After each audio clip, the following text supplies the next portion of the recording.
When you look at Joseph in Genesis and his story, he had a story of betrayal, loss, trauma. He was sold into slavery, falsely accused. He's imprisoned for several years. But each trial shaped him into the man God intended him to be to fulfill the mission that God had for him. His suffering wasn't wasted, it was preparation for that purpose that God had. Do you want to achieve your goals, but anxiety is tripping you up? Like to keep those fun weekend plans, but depression has you counseling again? Hey, I'm Lori, dog mom, lover of nature, and hygge enthusiast. Positive psychology skills help me overcome chronic severe PTSD. If you're ready to learn how to overcome your anxiety and depression and rediscover happiness and purpose in life, then get your cozy on and let's get started. Are you tired of anxiety running your internal world? Does seasonal depression keep dimming your capacity? Maybe isolation feels easier than explaining yourself. Or maybe you're thinking, I've tried everything and nothing works. If any of these describe how you feel or where you are today, let me invite you into an anxiety and depression breakthrough coaching call. Now, this isn't just content. This is guided, structured coaching. We start with where you are today, and then we look at what you've tried. We identify what worked, what didn't, and why. And then we build a customized, structured framework that fits you. You don't have to keep trying to figure this out alone. So just go to practicalsolutionsforptsd.com/breakthrough. Again, that's practicalsolutionsforptsd.com/breakthrough and book your 60-minute coaching call today. Welcome back to Practical Solutions for PTSD. Today we're going to pause in our normal approach of dealing with all this mental health stuff, and we're going to talk about the story of Joseph from the Bible. Now, I don't do a lot of Bible-related stuff here, but that is one of the pillars of this podcast. It's not an official Christian podcast, but I am a Christian, unapologetic follower of Jesus Christ. And so periodically, I want to be able to bring scripture to the table and to be able to look at it and see what it tells us about some of the challenges that we face in recovering from trauma. And I don't think we can have a better example of how God uses trauma to shape us for his ultimate purpose than we can get in the life of Joseph. Such a beautiful story of how God uses that trauma. And one of my favorite scriptures is when Joseph tells his brothers right towards the end of their lives, you meant it for evil, but God meant it for good. God had a purpose behind all that he was doing. And so for those of you who may not be familiar with the story of Joseph, I'm going to try to tell this really fast and I won't take up too much time, but I do want to give you some content or context. Joseph grew up, and to say he grew up in a dysfunctional family is putting it mildly. A lot of competition. It was just crazy wild. And I'm not going to get really into that because it's a whole different topic. But Joseph was the favorite of his father, and automatically it's going to make him the target for all his siblings. And so his brothers absolutely hated him. And Joseph, in his youth and enthusiasm, made some decisions that probably weren't the wisest. He had a dream where his brothers bowed down to him, even though Joseph was like second to the youngest out of 12 brothers.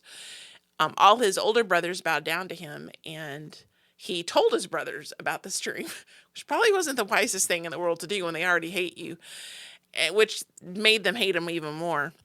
He had two dreams like that, and they end up selling him into slavery. Like, yay, with brothers like that, who needs enemies?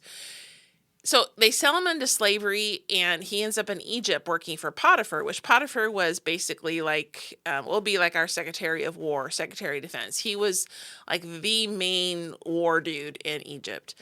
And he starts off just as a, basic slave, works his way up because God really blesses his efforts there. And he becomes second only to Potiphar within that house. And Potiphar's wife decides she wants to have an affair with him. Joseph says, absolutely not. I'm not displeasing God. I'm not going to sin against God. And it makes her mad. And she ends up lying and telling Potiphar and the guards that Joseph raped her or tried to rape her, which is absolutely not true. But Joseph gets thrown into prison. So we don't know how long. Historians think he was approximately 17 when he was sold into slavery. We don't know how long he worked for Potiphar or how old he was when he was thrown into prison. While he was there, God again remembers him in prison, blesses his efforts, blesses his work there, and he becomes like the jailer gives him the keys. I'm like, how? Seriously? You're going to give the prisoner the keys to the jail? But he gives him the keys. He's in charge of the whole thing, second only to the jailer. And while he's there, the baker and the butler from Pharaoh's household get thrown into prison, and they both have dreams. And Joseph finds out about it. He hears their dream. He gives him a prophetic interpretation, which turns out to be true. And Joseph tells the butler, when you're restored to your position, can you please talk to Pharaoh about me, because Pharaoh's the king of Egypt. He's like, I did not do what I'm accused of. I just want to go home. Well, the butler promptly forgets, as happens a lot of times. And 2 years go by. And then Pharaoh has these really freaky dreams and nobody can figure out what they mean. And the butler's like, oh, wait, I know. We need to get this guy from prison. He totally interpreted my dream. So they pull Joseph out, clean him up, shave him, get him clean clothes, stick him before Pharaoh. And Pharaoh tells them these dreams that he had, that 2 of them that represented 7 years of plenty and 7 years of famine. And Joseph interprets all this, tells them what they need. And he says, you need to find someone who is very wise and appoint them to be over this and to glean all the extra that you're going to get during the 7 years of famine so that you can take care of yourself and feed yourself during the 7 years of drought and famine. 7 years of plenty, gather all the extra for 7 years of famine. So Pharaoh's like, how can we find anybody wiser than this man right here? His court agrees. They appoint Joseph and he becomes second in the land. So this is the story of Joseph in a nutshell. And there's a couple more things we'll bring out throughout the podcast today, but that's his story in a nutshell. So Joseph he faced jealousy from his brothers who sold him into slavery. He was falsely accused of rape and sent to prison for several years. We don't know exactly how long he was there. They think he was approximately 30 when he came out. He had dreams, and when he was in his teen years, when he was still at home before he was sold into slavery, he had 2 dreams that marked him as a different man and had, it's like, this is what's going to happen at some point in your life. You're going to be a ruler over all of this. And yet here he is, sold into slavery and broken, left alone, forgotten by everyone but God. God remembered him. And his dreams set him apart and became the blueprint for what he was to become eventually. Now, can you imagine how Joseph felt in the midst of all of that? Here he was, the favorite son, and all of a sudden he's a slave, and yet he chooses to remain true to God. And that right there is just a whole deep topic in and of itself. Choosing to stay true to God in the midst of struggle and difficulty. I promise I'm going to try not to get sidetracked. But in the hardest moments of our life, like, he goes through all this trauma, but it was reshaping his character, deepening his empathy, and preparing him for the work that God had for him that had been prophesied in those dreams. And the same holds true for us. When we're going through difficult times, those times, I remember someone told me, it was like one of the first times I was in my late teens, early 20s, and I went through some really, really difficult times. And a very dear woman said, Lori, you can either let God help you make you better, or it will make you bitter. The decision is yours.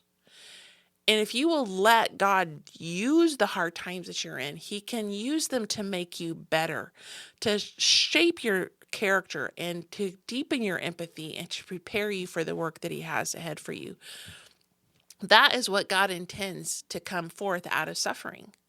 So after trauma, Joseph never went back to his old life. Even when he came out of prison and became second in the whole land of Egypt, which at that time was the most powerful country in the world. And through the administration of Joseph and what he did, it became the richest country in the world. Even though he was in charge of all of that, he only went back to his home country once, and that was to bury his father. He never went back to being a shepherd. He was never again a carefree youth. He was permanently marked and changed by what he had gone through. And this happens in our own lives. We go through times that shape us and mold us and make us into different people. Like, we come out the other side, because, through abuse, betrayal, loss, illness, whatever it is, that we're dealing with, we come out on the other side a completely different person. We're either bitter or better. And if we let God use that to mold us and make us, it can make us better. So if the grief is valid, the difficult when you're mourning what happened to you, you need to do that. That's part of healing, is to acknowledge what happened, to grieve what happened, to grieve the fact that you're no longer the person who you used to be. And that's all valid. But Joseph's life didn't end in the pit. He was pulling out of the pit, out of prison, and put on the throne, second only to the king of Egypt, Pharaoh. So the trauma doesn't end your story either. It's just the beginning. It's part of the shaping process to prepare you for the mission that God has for you. What Joseph endured was not wasted. It was part of the building process. His trials built him. He developed wisdom through this. He developed leadership skills. I mean, he first in Potiphar's house, he went from the slave to leading the household, again in the prison, and he became a phenomenal leader. He developed discernment. He learned patience, humility, and how to trust God's timing. Now, he could interpret dreams. God gave him that. Well, he had dreams when he was a child, and he knew they were prophetic, but being able to interpret them down to the tiny details with the butler and the baker and then Pharaoh. He learned to manage crisis. He learned to forgive those who had wronged him. That was all part of what he learned in that time when he was being torn down and built back up. In our lives, trauma can do something very similar. It can teach us skills that we didn't know we had. It can deepen our empathy. It can give us tools to handle future challenges that we didn't have before. So here's a very practical reflection for you that I would like for you to take a moment to do.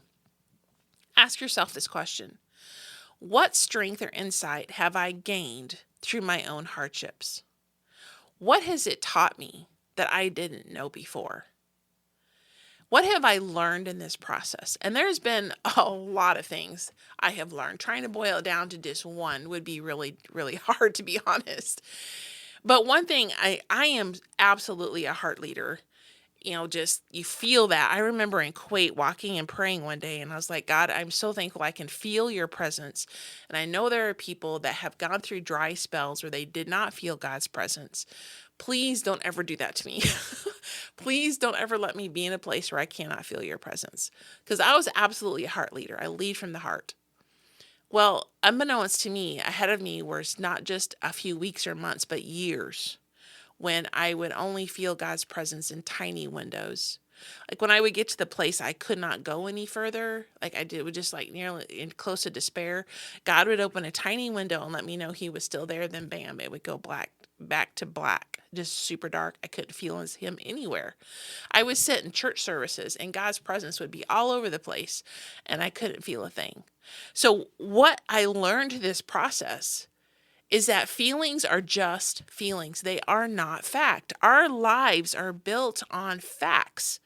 We build our lives as Christians. We build our lives on the Word of God and on Jesus Christ. Facts, not feelings. Feelings will come and go. So even though I am still a heart leader, I still lead from the heart, I have facts that back it up. I make sure that my decisions, my life are built on facts. So this is one big thing that changed for me through the process of trauma. Joseph's story shows us where trauma shapes identity. You're not who you were before, and that's okay, because you can be a better person. Purpose often emerges through hardship. And I can remember, if you listen to my very first podcast, I mentioned this there, walking through my living room and hearing Dr. Dan Pompa speaking about his story and how he went from what he went through, and he said the phrase pain to purpose, and that rang such a bell in my heart. I had no idea what my purpose was at that point because life was pretty low, but I knew somehow God was going to use the pain I was in. He had a purpose, and this right here, sitting behind this mic, is a big part of it, and being able to reach out to other people and help them. And you have a purpose as well. God does not waste your pain. There is a purpose behind it. There is something he is doing and bringing out on the other side. So just be patient and hang in there. Healing isn't a process of returning to your old self, who you used to be. And that was something I talked about in my last episode, was how that was really hard for me to let go of, because I had this, like, when I'm like I used to be, when I'm my old self, then I know I'm well. That is not what healing is about. Healing is about embracing your new self with your scars, but also with your wisdom and resilience. That's what healing is about, is embracing who you are right now, incorporating that, incorporating who you used to be, where you were, and then saying, look, my scars are badges of honor. They stand for the resilience and the wisdom that I've gained, things I've learned, and what I can pass on to others. And looking back at the story of Joseph, you had a man who once wandered in fear. I mean, can you imagine this? He came from being the favorite son to going to be a slave in Potiphar's household. That was not a fun transition. And then to become the leader of that and to go into prison for supposedly raping Potiphar's wife, also not a fun transition. That would have been really, really tough. But he became entrusted to save an entire nation, and not just the nation of Egypt, but also the nations of the people that surrounded them and what we have as a known world at that time. He saved thousands and thousands of lives, but God is preparing him for that. So the new you may carry scars from the betrayals and etc. that you've gone through, but it also carries power, insight, and potential. There is something God has planned for you because he does not waste your pain. Right at the end, like towards the end of Joseph's story, well, after, like in the middle of the famine, his brothers show up. They don't know him because he's like total Egyptian culture by now, like dressed, as far as the way he dressed, his appearance. He still worshiped God, but as far as his own appearance, he looked very much Egyptian. And his brothers don't recognize him. And they do bow down to him. And then his father shows up and his little brother and all that. So that's a whole nother story, which I'd love to get into at some point, but it's not relevant to today's story. And then eventually Jacob, Joseph's father, dies. And after Jacob dies, his brothers once again are like, wow, Joseph's going to kill us because of all that we did to him. They were not exactly nice. Now, his brothers were very repentant. They had totally recognized the wrong that they had done and were very repentant of that. But they didn't quite trust that Joseph had forgiven them. And so they come to him after his father dies. And he's like, now, don't forget what Dad said. Dad said to forgive us. And Joseph's like, hey, you meant it for evil. You were not exactly being nice when you sold me into slavery. You meant it for evil. But God meant it for good. God needed me here in Egypt ahead of all of you so that I could save your lives now.